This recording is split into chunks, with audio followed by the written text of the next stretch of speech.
আসসালামু আলাইকুম। এদিন বাংলা সংবাদে সবাইকে স্বাগত জানাচ্ছি। আফরোজ আক্তার কামাল। শুরুতেই বিআরবি কেবলস সংবাদ শিরোনাম। ফেনী, নোয়াখালী সহ 10 জেলায় ভয়াবহ বন্যা, পানিবন্দী 36 লাখ মানুষ। ঢাকার সাথে ট্রেন ও সড়ক যোগাযোগ বিচ্ছিন্ন, উদ্ধার অভিযানে বিজিবি, সেনা ও নৌবাহিনী। বিগত 3 যুগের রেকর্ড ছাড়ালো দেশের পূর্বাঞ্চলে বন্যা পরিস্থিতি। এ পর্যন্ত 2 জনের মৃত্যু, আশ্রয় কেন্দ্রে প্রায় 1 লাখ মানুষ, 2 কোটি টাকা বরাদ্দ।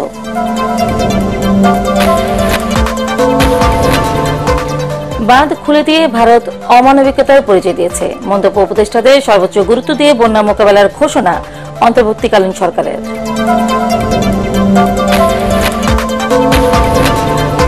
আওয়ামী লীগের মিত্র রাশেদ খান মেনন গুলশান থেকে গ্রেফতার। বসুন্ধরা বেক্সিমকো সামিট সহ শীর্ষ 5 শিল্পগোষ্ঠীর কর ফাঁকি তদন্তে এনবিআর।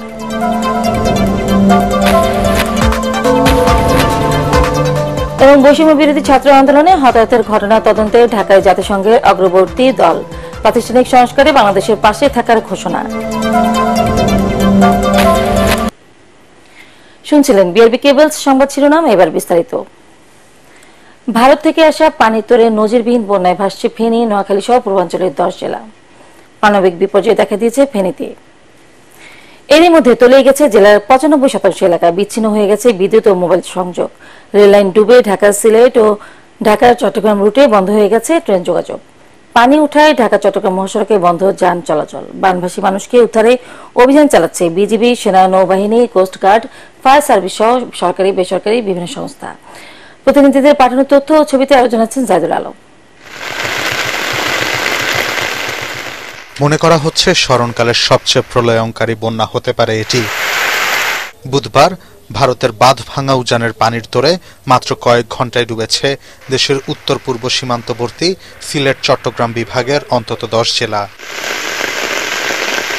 কোনো আগাম সতর্কবার্তা না থাকায় প্রস্তুতিও ছিল না এসব অঞ্চলের মানুষের। বানভাসী মানুষের আর্তনাদ যেন দ্রুত নিরাপদ আশ্রয়ে সরিয়ে নেওয়া হয় তাদের। 30 বছরেও বন্যার এমন ভয়াল চিত্র আর দেখেননি ফেনী পরশুরামের মানুষ। বুধবার একদিনেই জেলার কোথাও কোথাও পানি বেড়েছে 8 থেকে 10 ফুট পর্যন্ত। ফুলগাজী, পরশুরাম এবং ছাগলনাইয়া উপজেলার 95% এলাকায় এখন পানির নিচে। জেলা শহরের গ্র্যান্ড ট্যাঙ্ক রোডে কোমর সমান পানি উঠেছে। রাস্তার উপর দিয়ে চলছে স্পিডবোট ও নৌকা। বাড়ির ছাদে চালে আশ্রয় নিয়েছেন অনেকেই। 10 লাখেরও বেশি মানুষ পানিবন্দী হয়েছেন ফেনী জেলায়। পানির যে ভয়াবহতা আমরা যেতে পারিনি, অনেক শিশুদের কান্না, মেয়েদের কান্না আমরা শুনেছি। ভারতের ত্রিপুরা সংলগ্ন ব্রাহ্মণবাড়িয়া জেলার বন্যা পরিস্থিতিও মারাত্মক রূপ নিয়েছে। বাঁধ ব্রিজ ভেঙে বন্ধ হয়ে গেছে আখাউড়া আগরতলা মহাসড়ক। স্থল বন্দরের কোথাও হাঁটু, আবার কোথাও কোমর সমান পানি। বন্ধ করে দেয়া হয়েছে সব ধরনের আমদানি রপ্তানি ও যাত্রী পারাপার। নোয়াখালীর 9 উপজেলার 20 লাখ মানুষ পানিবন্দী। বিভিন্ন জায়গায় অপরিকল্পিত বাঁধ কেটে পানি সরানোর কাজ করছেন স্থানীয়রা। গবাদি পশু নিয়ে বিপাকে বন্যার্তরা। অনেক ফ্যামিলিতে আপনার আজকে 2-3 দিনে ভাত রান্না করতে পারতেছে না। ড্রেন, খাল, বিল অবৈধ স্থাপনা করে আজকে পানি নিষ্কাশনের ব্যবস্থা বন্ধ করে দিছে। প্রত্যেকটি এলাকায় আমাদের পানিতে জলাবদ্ধতা সৃষ্টি, অন্যরকম অবস্থা সৃষ্টি। আমাদের স্কুল আমরা বন্ধ ঘোষণা করেছি এবং লোকজনকে আমরা ইতিপূর্বে আমাদের উপজেলা নির্বাহী অফিসের মাধ্যমে যেখানে তাদের শুকনো খাবারে দেওয়া দরকার সেই শুকনো খাবার আমরা দেওয়ার চেষ্টা করছি। ভারী বর্ষণ ও উজান থেকে নেমে আসা পানির কারণে হবিগঞ্জের খোয়াই নদীর পানি বিপদসীমার উপর দিয়ে বইছে। জেলায় বন্যার পানিতে ভেসে গেছেন অন্তত 2 জন। একই অবস্থা সিলেটেও। পানির তোরে রেল সেতুগুলো ঝুঁকিপূর্ণ হয়ে ওঠায় ঢাকা সিলেট রেল চলাচল অনির্দিষ্টকালের জন্য বন্ধ ঘোষণা করেছে রেল কর্তৃপক্ষ। এর আগে বন্ধ করা হয় ঢাকা চট্টগ্রাম রেল যোগাযোগ। প্রবল বর্ষণ ও পাহাড়ি ঢলে খাগড়াছড়ি ও বান্দরবানের কয়েক হাজার মানুষ পানিবন্দী হয়ে পড়েছেন। ওই 2 শহরের অনেক এলাকাও প্লাবিত হয়েছে। পানির তোরে নষ্ট হয়ে গেছে রাবার বাগান ও সবজি ক্ষেত। টানা বর্ষণের কারণে পাহাড় ধসের আতঙ্কে আছেন স্থানীয় বাসিন্দারা।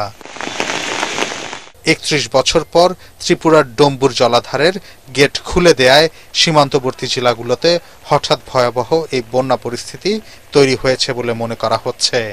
জাহিদুল আলম, এটিএন বাংলা। কুমিল্লার বিপদসীমার প্রায় 185 সেন্টিমিটার উপর দিয়ে প্রবাহিত হচ্ছে গোমতী নদীর পানি। পানির প্রবল চাপে কুমিল্লা আদর্শ সদর এলাকার বেড়িবাঁধে ফাটল দেখা দিয়েছে, ফলে উৎকণ্ঠায় সময় পার করছে এলাকাবাসী। অনেককেই নিরাপদ স্থানে সরিয়ে নেওয়া হচ্ছে। কুমিল্লা থেকে এমদাদুল হকের ক্যামেরায় মুশফিকুর রহমানের রিপোর্ট। উজান থেকে আসা পাহাড়ি ঢলে ফুলে ফেপে উঠেছে গোমতীর পানি। বিপদসীমা অতিক্রম করে ঢুকে পড়েছে বুড়িচং, কুমিল্লা আদর্শ সদর সহ বিভিন্ন এলাকায়। বানের জলে এরই মধ্যে ডুবে গেছে অনেকের বসতবাড়ি, ক্ষেতের ফসল সহ শিক্ষা প্রতিষ্ঠানও। রাতের আধার ভেদ করে নিরাপদ আশ্রয়ের খোঁজে এখন হাজারো মানুষ।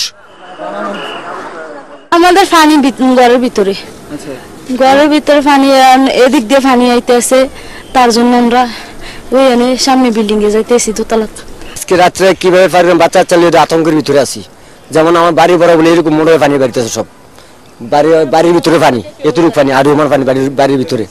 আমাদের কি অবস্থা, কই যাম ওই বাচ্চা চালিয়া, এই চিন্তা করতেছি বসে বসে। প্রতিক্ষণে কিন্তু বৃদ্ধি পাচ্ছে। এখন রাত্রেবেলা যদি আল্লাহ যদি আমাদের সহায় না হয়, এমন আছে রাত্রে কোনো একটা দুর্ঘটনা ঘটে যায়। আর দুর্ঘটনা ঘটলে সবচেয়ে বেশি ক্ষতিগ্রস্ত আছে এখানে আমাদের ক্যান্টনমেন্ট। পানির অতিরিক্ত চাপে গোমতীর কুমিল্লা আদর্শ সদর পয়েন্টের বেড়িবাঁধের বিভিন্ন জায়গায় ফাটল দেখা দিয়েছে। বাঁধ টিকিয়ে রাখতে বালুর বস্তা ও বাঁশ দিয়ে সংস্কারের কাজ করছেন শিক্ষার্থী ও স্থানীয়রা। সকাল থেকে দেখতেছি যে এখানে পানি বৃদ্ধি পাচ্ছে, তো রাস্তাঘাট ভেঙে যাচ্ছে। তো আমরা স্টুডেন্ট যারা আছি এলাকার ভাই ব্রাদার, বড় ভাইরা মিলে আমরা সবাই মিলে বালু দিয়ে আটকানোর চেষ্টা করছি। আমরা আশেপাশে যারা আছে সবার মালপত্রগুলো সুরক্ষিত স্থানে দিয়ে আসছি। এসব এলাকার স্বেচ্ছাসেবক ও সাধারণ মানুষদের প্রাথমিক চিকিৎসা সেবা দিচ্ছে আর্মি মেডিকেল কলেজ কুমিল্লার শিক্ষার্থীরা। এখানে যারা বাঁধের কাজে মেরামত করতেছে, আসলে তারা বিভিন্ন ধরনের পিঁপড়া, জোক এইসব অবস্থা অথবা অন্য কোনো যদি কোনো কাটা ছেঁড়া এগুলো যদি হয়ে থাকে, আমরা তাদেরকে সাপোর্ট দিতেছি। দ্রুত পানি না কমলে বাঁধ ভেঙে কুমিল্লা সেনানিবাস এবং আশেপাশের এলাকা প্লাবিত হওয়ার আশঙ্কা রয়েছে বলে জানিয়েছেন এলাকাবাসী। মুশফিকুর রহমান, এটিএন বাংলা, কুমিল্লা। ফেনী, নোয়াখালী ও কুমিল্লার বন্যা পরিস্থিতি বিগত কয়েক দশকের রেকর্ড ছাড়িয়ে গেছে। বন্যা দুর্গত এলাকায় শুক্রবার পর্যন্ত ভারী বৃষ্টি অব্যাহত থাকবে বলে জানিয়েছে আবহাওয়া অধিদপ্তর। এতে পার্বত্য এলাকায় পাহাড় ধসের আশঙ্কা করা হচ্ছে। রিপোর্ট করছেন মোস্তাফিজুর রহমান। ভারত থেকে নেমে আসা পানিতে প্রতিদিনই বাড়ছে ফেনী, নোয়াখালী, কুমিল্লা সহ বিভিন্ন এলাকার পানি। একই সাথে অভ্যন্তরীণ ভারী বর্ষণে ধারণ করেছে অতিমাত্রার বন্যা। এতে পানিতে থই থই করছে এসব এলাকা। কুশিয়ারা, মনু, ধলাই, খোয়াই, মোহরী নদী সহ বেশ কয়েকটি নদীর পানি বিপদসীমার উপর দিয়ে প্রবাহিত হচ্ছে। কয়েকটি নদীর পানি প্রবাহ ছাড়িয়ে গেছে 50 বছরের রেকর্ড। সার্বিক পরিস্থিতি দেখা যাচ্ছে যে বিগত 24 ঘন্টায়ও দেশের এই সীমান্তবর্তী এই জেলাগুলো এবং সেই সাথে ভারতের ত্রিপুরা রাজ্যে ভারী বৃষ্টিপাত পরিলক্ষিত হয়েছে এবং এর ফলে বিগত 24 ঘন্টায়ও এই নদ নদীগুলোর পানি কিছুটা বৃদ্ধি পরিলক্ষিত হয়েছে। এর ফলে আমরা লক্ষ্য করেছি যে বর্তমানে যে বন্যা পরিস্থিতি সে বিগত 24 ঘন্টায় তার কিছুটা অবনতি ঘটেছে। যে আকস্মিক বন্যাপ্রবণ নদী ফ্ল্যাশি রিভার, আমরা যদি 2 দিনের একটা বৃষ্টিপাতের স্পেল ব্রেক গেলে আমরা দেখতে পাবো যে পানি অনেকটাই নেমে গেছে আর কি, যেটার পর আমাদের বন্যা পরিস্থিতি সামগ্রিকভাবে একটা উন্নতি ঘটাবে আর কি। সংশ্লিষ্টরা বলছেন ত্রিপুরা রাজ্যে ভারী বর্ষণের ফলে খুলে দেয় ডুম্বুর গেট। ফেনী, নোয়াখালী সহ বন্যা দুর্গত এলাকায় আগামীকাল বিকেল পর্যন্ত ভারী বর্ষণ থাকবে বলে জানায় আবহাওয়া অধিদপ্তর। যেহেতু বাংলাদেশ হচ্ছে ভাটির দেশ, উজানে যদি ভারী বৃষ্টিপাত হয়ে থাকে সেই বৃষ্টিপাতটা স্বাভাবিকভাবেই কিন্তু বাংলাদেশের অভ্যন্তরে প্রবেশ করে। আগামী 24 ঘন্টাও আমরা আশা করছি যে এই যে তীব্রতাটা, সেই তীব্রতাটা এটা কন্টিনিউ করতে পারে। সুতরাং আমরা আশা করতে পারি যে এইসব অঞ্চলের যে জলাবদ্ধতাটা সেটা মোটামুটি আরও আগামী 24 থেকে 48 ঘন্টা স্থায়ী থাকতে পারে। তবে কালকে বিকেলের পর থেকে এইসব অঞ্চলে, বিশেষ করে কুমিল্লা, নোয়াখালী, ফেনী এইসব অঞ্চলে কিছুটা কমে যেতে পারে। পার্বত্য চট্টগ্রাম, সিলেট অঞ্চলে ভারী বর্ষণের ফলে ভূমিধসের শঙ্কা রয়েছে বলে জানায় এই আবহাওয়াবিদ। মুস্তাফিজুর রহমান, এটিএন বাংলা, ঢাকা। এদিকে দুর্যোগ ব্যবস্থাপনা ও ত্রাণ মন্ত্রণালয় জানিয়েছে বন্যায় দেশের 8 জেলার 29 লাখ মানুষ ক্ষতিগ্রস্ত হয়েছে। এখন পর্যন্ত মারা গেছেন 2 জন। এসব এলাকায় উদ্ধার ও তৎপরতায় কাজ করছে সেনা, নৌবাহিনী, কোস্টগার্ড, ফায়ার সার্ভিস সহ বিভিন্ন ব্যক্তি ও সংগঠন। খোলা হয়েছে প্রায় 1,500 আশ্রয় কেন্দ্র। এতে আশ্রয় নিয়েছে প্রায় 75,000 মানুষ। 8 জেলায় বরাদ্দ করা হয়েছে নগদ 1,42 লাখ টাকা। দেওয়া হচ্ছে খাবার সহ বিভিন্ন সামগ্রী। ভারত বাঁধ খুলে দিয়েছে কিনা সেই বিষয়টি খতিয়ে দেখা হচ্ছে বলে জানান দুর্যোগ ত্রাণ উপদেষ্টা ফারুক ই আজম। এখন পর্যন্ত বন্যা আক্রান্ত জেলার সংখ্যা হচ্ছে 8টি। জেলাগুলো হচ্ছে ফেনী, কুমিল্লা, চট্টগ্রাম, খাগড়াছড়ি, নোয়াখালী, মৌলভীবাজার, হবিগঞ্জ ও ব্রাহ্মণবাড়িয়া। ক্ষতিগ্রস্ত লোকের সংখ্যা হচ্ছে 29,04,964 জন। মৃতের সংখ্যা আমাদের কাছে এটা রিপোর্ট হয়েছে 2 জন, এর একজন হচ্ছে ফেনীতে আর একজন হচ্ছে ব্রাহ্মণবাড়িয়াতে। বাদ খোলা হয়েছে এটা পত্রপত্রিকায় লিখেছেন, বিভিন্ন মাধ্যমে এসছে। এটা সরকারিভাবে এখন ভারতের সাথে যোগাযোগের চেষ্টা হচ্ছে। সর্বোচ্চ গুরুত্ব দিয়ে বন্যা মোকাবেলায় ঘোষণা দিয়েছে অন্তর্বর্তী সরকার। প্রধান উপদেষ্টার সভাপতিত্বে বৈঠক শেষে বন ও পরিবেশ উপদেষ্টা সৈয়দা রেজওয়ানা হাসান বলেন, দুর্গত এলাকায় উপদেষ্টাদের দপ্তরগুলো ত্রাণ কাজে সমন্বয় করবে। সতর্ক না করে বাঁধ খুলে দিয়ে ভারত অমানবিকতার পরিচয় দিয়েছে বলে মন্তব্য করেন উপদেষ্টারা। বিস্তারিত আপনার মাহমুদের রিপোর্টে। দেশের 8 জেলায় হঠাৎ বন্যায় পানিবন্দী কয়েক লাখ মানুষ। বন্যা মোকাবেলায় রাষ্ট্রীয় অতিথি ভবন যমুনায় উপদেষ্টাদের সাথে 3.5 ঘণ্টা বৈঠক করেন প্রধান উপদেষ্টা ডক্টর ইউনূস। এতে সরকারের বিভিন্ন বিভাগকে দায়িত্ব বন্টনের পাশাপাশি পানিবন্দী মানুষদের উদ্ধার ও ত্রাণ সহায়তা নিয়ে সিদ্ধান্ত নেয় উপদেষ্টা পরিষদ। বৈঠক শেষে সাংবাদিকদের সাথে কথা বলেন বন, পরিবেশ ও পানি উপদেষ্টা।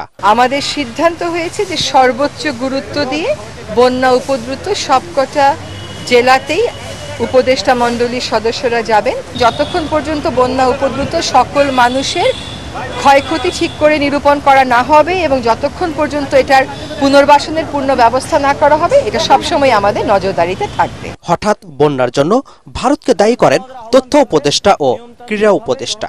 কোনো ধরনের আগাম সতর্কতা এবং প্রস্তুতি নেবার সুযোগ না দিয়েই এই যে বাঁধ খুলে দেওয়া হয়েছে, এটির মাধ্যমে ভারত অমানবিকতার পরিচয় দিয়েছে এবং বাংলাদেশের সাথে অসহযোগিতা করছে।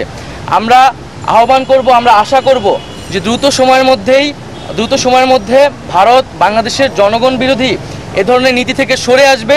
এই দুর্যোগপূর্ণ মুহূর্তে দেশের সকল পক্ষকে, ঠিক যেভাবে আমরা গণঅভ্যুত্থানে একটি জাতীয় ঐক্য গড়ে উঠেছিল, সেই জাতীয় ঐক্যের আহ্বান আমরা সরকারের পক্ষ থেকে করছি। সকল পক্ষকে এগিয়ে আসতে হবে এবং এই দুর্যোগপূর্ণ পরিস্থিতি মোকাবেলায় আমাদেরকে একসাথে কাজ করতে হবে। জনগণের টাকায় নির্মিত প্রকল্পের নামকরণে জনগণের মতামতকে অগ্রাধিকার দিয়ে নীতিমালা করা হবে বলে সিদ্ধান্ত হয় বৈঠকে। পরে রাষ্ট্রীয় অতিথি ভবন যমুনায় বন্যা নিয়ে 3 বাহিনীর প্রধান ও বাংলাদেশে নিযুক্ত ভারতের হাই কমিশনারের সাথে বৈঠক করেন প্রধান উপদেষ্টা doctor Yunus. Apple Mahmud, ATN Bangla, Dhaka. ভারতের ত্রিপুরার ডুম্বুর বাঁধ খুলে দেওয়ার কারণে বাংলাদেশের পূর্বাঞ্চলের জেলাগুলোতে বন্যা দেখা দিয়েছে বলে দাবি করেছেন বিএনপি সিনিয়র যুগ্ম মহাসচিব রুহুল কবির রিজভী। নয়াপল্টন দলের কেন্দ্রীয় কার্যালয়ে সংবাদ সম্মেলনে তিনি বলেন, বন্ধু রাষ্ট্র হলে প্রতিবেশী রাষ্ট্রের সুবিধা অসুবিধার কথা চিন্তা করত ভারত। তার দাবি, অভিন্ন নদীর পানি প্রবাহে ভারত নিজেদের সুবিধা অনুযায়ী পানি নিয়ন্ত্রণ করতে গিয়ে বাংলাদেশের স্বার্থকে বিপন্ন করেছে। তিনি জানান, বন্যা দুর্গতদের সাহায্যার্থে জেলায় জেলায় কাজ করবে বিএনপির দুর্যোগ ব্যবস্থাপনা ব্যবস্থা কমিটি। অভিন্ন নদীর পানি প্রবাহে প্রতিবেশী দেশ নিজেদের সুবিধা অনুযায়ী পানি নিয়ন্ত্রণ করতে গিয়ে পার্শ্ববর্তী দেশের স্বার্থকে বিপন্ন করে তারা এই ডুম্বুর বাঁধ খুলে না দিলে আকস্মিকভাবে হঠাৎ করে কয়েক ঘন্টার মধ্যে কিন্তু হুড়মুড় করে পাহাড়ি ঢলে আমাদের এলাকাগুলো ডুবে গিয়ে মানুষ যে মানবতর জীবন যাপনের মধ্যে পড়েছে, এটার কারণ কৃত্রিমভাবে এই বন্যা সংকট তৈরি করা হয়েছে।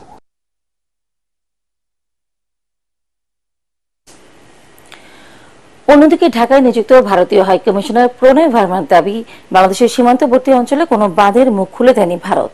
তিনি বলেন, অতিরিক্ত পানির চাপে বাঁধ খুলে গেছে। প্রধান উপদেষ্টা ডক্টর মোহাম্মদ ইউনূসের সঙ্গে দেখা করে তিনি কথা বলেন। পরে প্রধান উপদেষ্টা প্রেস সচিব জানান, পানির ন্যায্য হিস্সা আদায়ে কার্যকর পদক্ষেপ নিতে বাংলাদেশ ভারতের মধ্যে একটি উচ্চতর কমিটি করার ব্যাপারে প্রণয় ভার্মাকে অবহিত করেন ডক্টর ইউনূস। আজকের মিটিংয়ে প্রণয় বর্মা বলেছেন যে ত্রিপুরা যেটা ফ্লাড হচ্ছে বা ওই রিজিয়নে এটা খুবই আনপ্রেসিডেন্টেড একটা ফ্লাড। ওইখানেও প্রায় 50,000 মতো লোক ডিসপ্লেস হয়েছে। It has created havoc on both sides. উনি বলেছেন যে বাঁধের কথা আসছে, এটা থেকে অটোমেটিক রিলিজটা হয়েছে। এত পানির উচ্চতা, এত পানি, ফলে এটার থেকে পানি অটোমেটিক রিলিজ হয়েছে। 14 দলের শরিক ও আওয়ামী লীগের মিত্র বাংলাদেশের ওয়ার্কার্স পার্টি সভাপতি রাশেদ খান মেননকে গ্রেফতার করেছে ঢাকা মহানগর পুলিশ ডিএমপি। রাজধানীর গুলশান এলাকা থেকে তাকে গ্রেফতার করে গোয়েন্দা পুলিশ ডিবি। বৈষম্য বিরোধী ছাত্র আন্দোলনে ব্যবসায়ী নিহতের ঘটনায় ঢাকার নিউ মার্কেট থানায় সাবেক প্রধানমন্ত্রী সহ শেখ হাসিনা সহ 130 জনের নামে দায়ের করা হত্যা মামলায় তাকে গ্রেফতার দেখানো হয়েছে বলে জানিয়েছে ডিএমপি। এছাড়াও 2013 সালের 5 মে শাপলা চত্বরে হেফাজতে ইসলামের সমাবেশে গণহত্যার অভিযোগে আন্তর্জাতিক অপরাধ আদালতেও তার নামে আরেকটি মামলা রয়েছে। গ্রেফতারের পর মেননকে নেওয়া হয়েছে ঢাকা মহানগর গোয়েন্দা পুলিশ ডিবি কার্যালয়। শুক্রবার রিমান্ড চাইতে রাশেদ খান মেননকে আদালতে উপস্থাপন করা হতে পারে বলে জানিয়েছে পুলিশ। এদিকে দেশের শীর্ষ 5 শিল্পগোষ্ঠীর কর ফাঁকির তদন্তে নেমেছে জাতীয় রাজস্ব বোর্ড এনবিআর। বেক্সিমকো গ্রুপের কর্ণধার সালমান এফ রহমান, নাসা গ্রুপের চেয়ারম্যান নসরুল ইসলাম মজুমদার, সামিট গ্রুপের চেয়ারম্যান আজিজ খান, বসুন্ধরা গ্রুপের চেয়ারম্যান আহমেদ আকবর সোভান, ওরিয়ন গ্রুপের চেয়ারম্যান ওবায়দুল করিম এবং তাদের প্রতিষ্ঠানের ব্যাংক হিসাব তলব করা হয়েছে। সংশ্লিষ্ট ব্যক্তিদের ব্যাংক হিসেবে তথ্য চেয়ে বিভিন্ন ব্যাংক, আর্থিক প্রতিষ্ঠান, সিকিউরিটিজ অ্যান্ড এক্সচেঞ্জ কমিশন ও সঞ্চয় অধিদপ্তরে চিঠি দিয়েছে এনবিআর। অবৈধ সম্পদ অর্জনকারী সন্দেহে এসব ব্যক্তি ও প্রতিষ্ঠানের বিরুদ্ধে কর ফাঁকির বিশেষ অনুসন্ধান শুরু করেছে জাতীয় রাজস্ব বোর্ডের সেন্ট্রাল ইন্টেলিজেন্স সেল সিআইসি। ধারাবাহিকভাবে এসব ব্যক্তি ও প্রতিষ্ঠানের বিরুদ্ধে আয়কর আইন ও অর্থ পাচার আইনে কর ফাঁকির তথ্য উদ্ধারের পাশাপাশি অভিযুক্তদের বিরুদ্ধে শাস্তিমূলক ব্যবস্থা নেওয়া হবে। এর আগে গতকাল NBR chairman Abdur Rahman Khan CIC কর্মকর্তাদের সাথে বৈঠক করেন। জুলাই আগস্টে কোটা সংস্কারের দাবিতে ছাত্র জনতার আন্দোলনে সহিংসতার ঘটনা তদন্তে ঢাকায় এসেছে জাতিসংঘ মানবাধিকার কমিশনের অগ্রবর্তী দল। পররাষ্ট্র মন্ত্রণালয়ে গিয়ে সংস্থাটির এশিয়া প্রশান্ত মহাসাগরীয় অঞ্চলের প্রধান ররি ম্যাংগোভন বলেন, তদন্তের ধরন ও কর্মপরিকল্পনা ঠিক করবেন তারা। ররি জানান, গণতন্ত্র উত্তরণ ও প্রাতিষ্ঠানিক সংস্কারে বাংলাদেশের পাশে থাকবে জাতিসংঘ। ফজলে রাব্বি রিপোর্ট। বাংলাদেশের ছাত্র জনতার আন্দোলনে সহিংসতা ও হতাহতের ঘটনায় দায়ী ব্যক্তিদের বিচারের কাঠগড়ায় দাঁড় করাতে চায় ডক্টর ইউনূস সরকার। এজন্য জাতিসংঘের সহায়তা চেয়েছে বাংলাদেশ। এর প্রেক্ষিতে বৃহস্পতিবার ঢাকায় আসে জাতিসংঘ মানবাধিকার কমিশনের এশীয় প্রশান্ত মহাসাগরীয় অঞ্চলের প্রধান ররি ম্যাংগোভেনের নেতৃত্বে 3 সদস্যের প্রাক তদন্ত দল।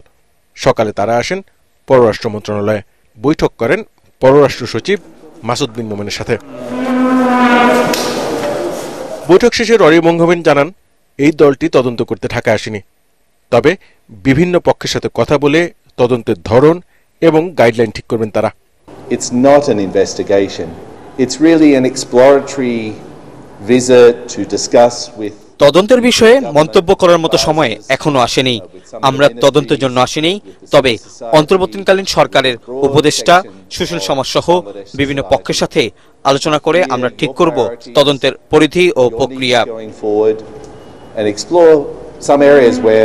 ররি বলেন, ছাত্র জনতার অভ্যুত্থানের পর বাংলাদেশে গণতন্ত্র এবং প্রাতিষ্ঠানিক সংস্কারের নতুন সুযোগ তৈরি হয়েছে। এ কাজে অন্তর্বর্তীকালীন সরকারকে সহযোগিতা করবে জাতিসংঘ।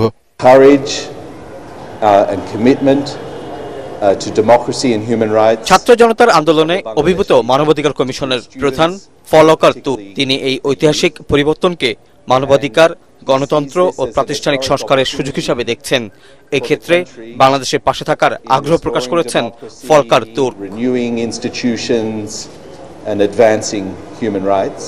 29 আগস্ট পর্যন্ত ঢাকায় থাকবেন ররি ম্যাংগোভেনের দল। ফজলে রাব্বি, এটিএন বাংলা, ঢাকা। মানবাধিকার সংস্থা অধিকারের সম্পাদক ও অন্তর্বর্তীকালীন সরকারের উপদেষ্টা আদিলুর রহমান খান এবং সংস্থাটির পরিচালক নাসিরউদ্দিন এলানের সাজা বাতিল করেছে হাইকোর্ট। সাজার বিরুদ্ধে করা আপিল মঞ্জুর করে বিচারপতি আব্দুর রবের একক বেঞ্চ এই রায় দেন। এছাড়া অধিকার বৈদেশিক অনুদান দিতে পারবে বলে রায় দিয়েছে বিচারপতি নাইমা হায়দার, ও বিচারপতি শশাঙ্ক শেখর রায়ের দ্বৈত বেঞ্চ। 2013 সালে হেফাজতে ইসলামের সমাবেশে আইন শৃঙ্খলা রক্ষাকারী বাহিনীর অভিযানে মৃতের সংখ্যা নিয়ে তথ্য বিকৃতির অভিযোগে আদিলুর রহমান খান ও নাসিরউদ্দিন এলানের বিরুদ্ধে তথ্য প্রযুক্তি আইনে মামলা করে পুলিশ। গত বছর দুজনকেই 2 বছর কারাদণ্ড, 10,000 টাকা অর্থদণ্ড দেন ঢাকার সাইবার ট্রাইব্যুনাল।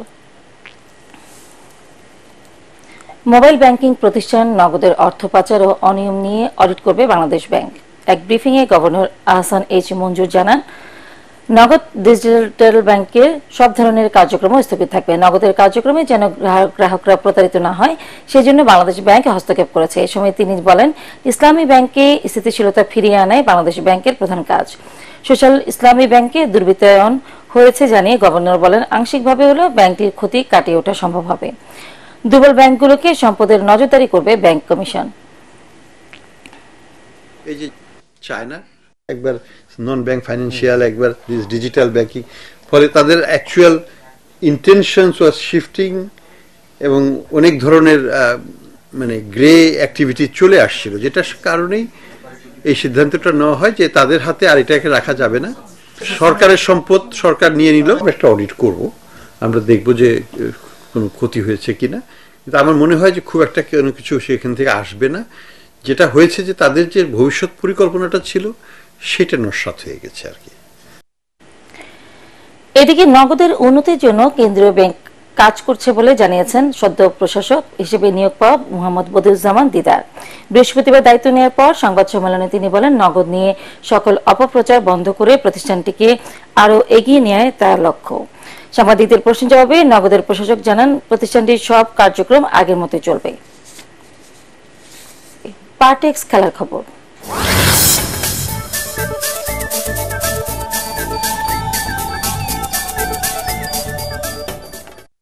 বাংলাদেশ থেকে নারী টি-20 বিশ্বকাপ ক্রিকেট ভেন্যু সরে যাওয়ায় হোম কন্ডিশন মিস করবে মেয়েরা।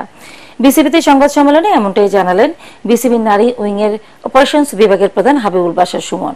তিনি আরও জানান, বিশ্বকাপের প্রস্তুতির অংশ হিসেবে শ্রীলঙ্কা এ দলের সঙ্গে একটি সিরিজ খেলবে বাংলাদেশ নারী দল। পরাগারমানের রিপোর্ট। বাংলাদেশ থেকে নারীদের টি-20 বিশ্বকাপ সরে গেলেও আগামী 3 থেকে 20 অক্টোবর সংযুক্ত আরব আমিরাতে বসবে 10 দলের এই আসর। টুর্নামেন্টের প্রস্তুতির জন্য জাতীয় ক্রিকেট লিগ 20 ওভারে আয়োজনের সিদ্ধান্ত নিয়েছে বিসিবি। শনিবার থেকে রাজশাহীতে 8টি বিভাগীয় দল নিয়ে শুরু হবে প্রতিযোগিতা। এই উপলক্ষে আয়োজিত সংবাদ সম্মেলনে বিসিবি নারী উইংয়ের head of operations Habibul Bashar Sumon বলেন, বিশ্বকাপের প্রস্তুতি ঠিকমতোই চলছে, তবে হোম কন্ডিশন মিস করবে ক্রিকেটাররা। ওয়ার্ল্ড কাপ না হয় যেটা হলো যে আসলে সবারই তো একটা ইচ্ছা থাকে যে ঘরের মাটিতে বিশ্বকাপ খেলা। এটা অনেকের একটা স্বপ্ন থাকে। আমাদের মেয়েদের অনেকেরই এই স্বপ্নটা ছিল নিজেদের ঘরের মাটিতে বিশ্বকাপ খেলার। তো তারা সেটা একটু মন খারাপ আপসেট, এবং আমরা হোম কন্ডিশনটা মিস করবো ডেফিনেটলি। বিশ্বকাপ ক্রিকেটে যেন মেয়েরা ভালো ফল করতে পারে, তাই প্রস্তুতিতে কোনো ঘাটতি রাখতে চান না হাবিবুল বাশার। বিশ্বকাপের ঠিক আগে শ্রীলঙ্কা এই দলের বিপক্ষে প্রস্তুতি সিরিজ খেলবে বাংলাদেশের মেয়েরা। যারা কোচিং স্টাফ তারা এখন চলে এসছেন। আমাদের যে প্রিপারেশন, এই এনসিএলটা আসলে পার্ট অফ আওয়ার প্রিপারেশন ছিল। তারপর আমাদের একটা ট্যুর কনফার্ম হয়েছে world cup, prior to world cup শ্রীলঙ্কাতে এই দলে একটা সফর চূড়ান্ত হয়েছে। সেটা আমরা পার্ট অফ আওয়ার প্রিপারেশন হিসেবেই আসলে করেছি। এখনো পর্যন্ত বিশ্বকাপ নিয়ে বাংলাদেশের যে প্রস্তুতি, তাতে হাবিবুল বাশার সুমন আশা করছেন ভালো ফল করবে মেয়েরা। পরাগারমান, এটিএন বাংলা, ঢাকা। শেষ করার আগে বিআরবি কেবলস সংবাদ শিরোনাম আরো একবার। ফেনী, নোয়াখালী সহ 10 জেলায় ভয়াবহ বন্যা, পানিবন্দী 36 লাখ মানুষ। ঢাকার সাথে ট্রেন ও সড়ক যোগাযোগ বিচ্ছিন্ন। উদ্ধার অভিযানে বিজিবি, সেনা ও নৌবাহিনী।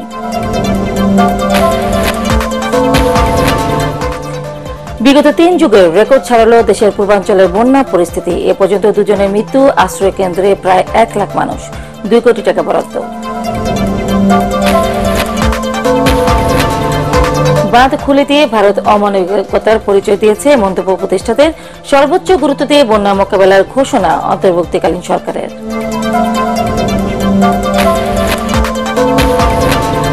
আওয়ামী লীগের মিত্র রাশেদ খান মেনন গুলশান থেকে গ্রেফতার। বসুন্ধরা বেক্সিমকো সামিট সহ শীর্ষ 5 শিল্পগোষ্ঠীর কর ফাঁকির তদন্তে এনবিআর।